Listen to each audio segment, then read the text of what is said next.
More of us are opting for quality multi-room speakers in our homes. These speakers are easily movable, they can pair up to multiple speakers in rooms all over your house, but they do need to be plugged in to operate. Sony's foray into this type of speaker is the SRS-RA range. I'm Erin from TechGadgetsCanada.com, and in this review, I'll look at the SRS-RA 3000 here and the SRS-RA 5000 Bluetooth speakers. I'll show you what they both have in common and what sets them apart. I'll test out their audio quality and let you know about any special features they have as well. An early heads up, if you end up liking this video and finding it helpful, to please hit that like button and consider becoming a subscriber. Both those things do help me keep making more videos that I hope everyone out there can watch, enjoy, and learn from. These speakers are wired multi-room speakers, and that means they need to stay connected to power at all times. You can connect each speaker to others for all-over sound or play different music in different rooms. Let's take a look at the common features of each speaker, and then we'll break down where they differ from each other. Both of these speakers will connect to Google and Alexa if you want to add digital assistant smarts. They can be grouped together or paired in stereo pairs, and they have support for 360 audio. You can also connect either one of these to your compatible Sony Bravia TV for better TV sound. They also both use Bluetooth, Wi-Fi, and a hardwired connection depending on how you want to connect. Now, where these speakers differ is size, design, price, and power. The SRS-RA 3000 here is smaller and looks a little more like a traditional Bluetooth speaker with its kind of cylindrical design. It comes in either black or white, and I've obviously gone with the white here.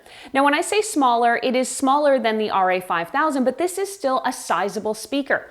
It measures about 6 by 10 by 6 inches, and it is quite heavy.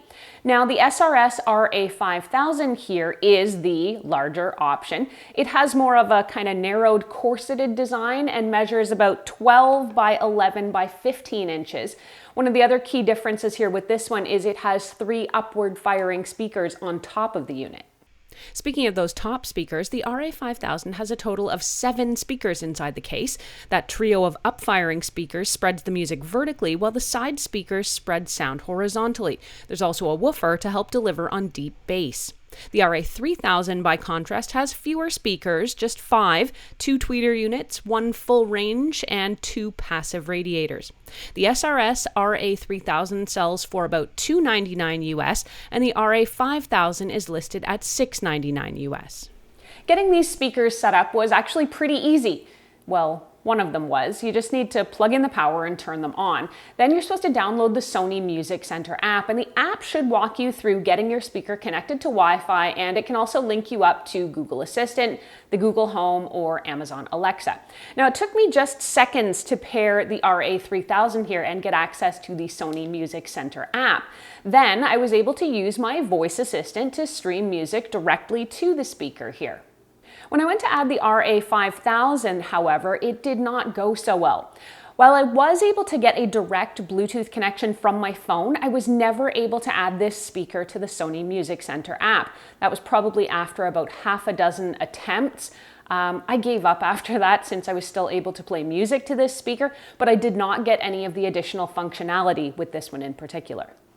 With the RA 3000, playing music from Apple Music was not that straightforward, as it turned out. Now, while Apple Music is listed as a service inside your Sony Music Center app, the app doesn't actually appear to help you establish a connection between Apple Music and the speaker.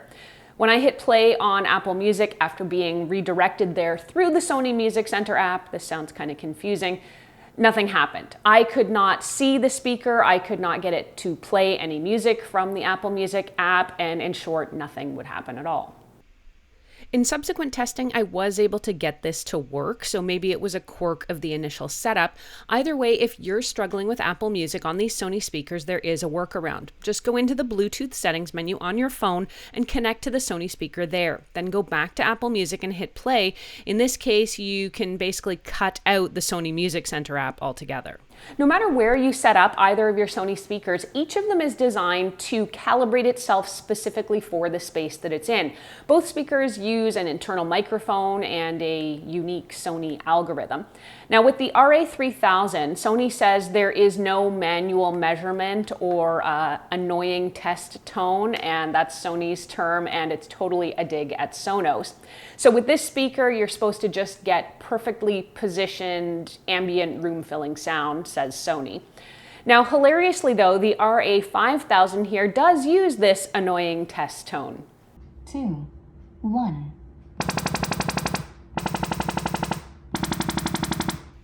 It plays tones and measures their acoustics in your space, then supposedly makes automatic adjustments to make the speaker sound perfect where it is. You can rerun the calibration anytime if you move it around by just hitting the button. Overall, all this calibration and how well it works is kind of hard to measure and to prove to you guys, so I'm afraid we're all going to have to take Sony's word for it. Sony bills these speakers as room filling, and in my testing I found that seems true. These speakers are both powerful and get plenty loud. You are definitely in for noise complaints from the neighbors with these. Both of these speakers have support for 360 reality audio, and because 360 reality audio tracks incorporate three-dimensional sound location data, these are said to be able to deliver more ambient room-filling sound. No worries if you don't have access though to 360 audio. The speakers will simply adapt and use Sony's immersive audio enhancement, which Sony says is a unique proprietary algorithm which should deliver your favorite stereo tracks as ambient room-filling sound. Let's dig in on sound quality. At this price point, either speaker should sound really great, and I'm happy to say they do. The RA5000 is the bigger and more powerful of the duo, but the RA3000, despite its smaller size, is still able to crank. Both have a really well-balanced sound, and the RA5000 in particular has killer bass. I listened to a bunch of different music on these and was happy with how everything sounded. And in case you're wondering why I'm not playing more music for you guys on these speakers, I'm trying to avoid a copyright strike. The SRS RA3000 and the RA5000 both work with Google and Alexa, and they give you the ability to control each speaker with your voice using compatible Alexa or Google Home products. Now, worth noting is that you can't talk to these speakers directly. You have to speak to your designated Google Assistant device, for example, and then it will control either speaker remotely and through Wi-Fi.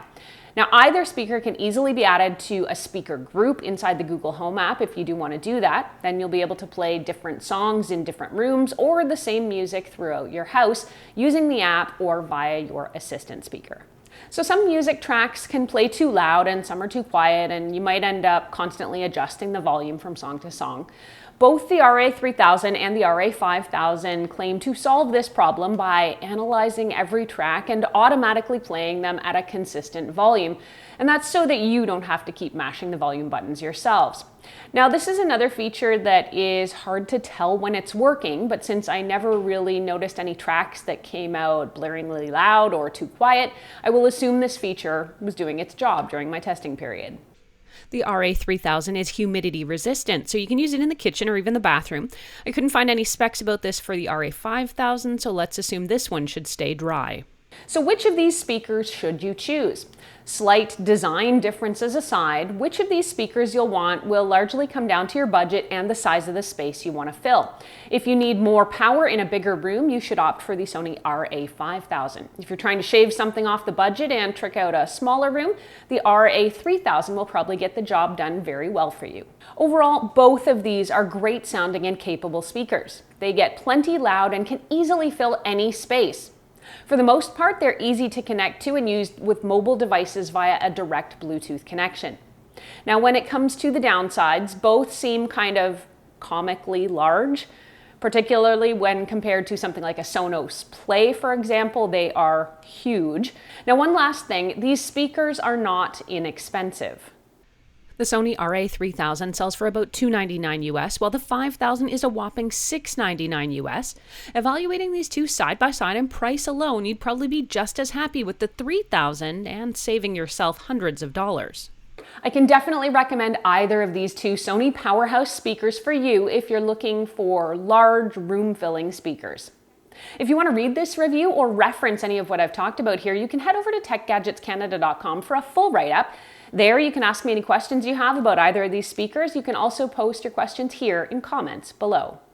Thanks so much for watching. I'm Erin. Until the next time, you can find me on either Twitter or Instagram. I'm at ErinLYYC. You can also always catch me on Facebook at facebook.com/techgadgetscanada.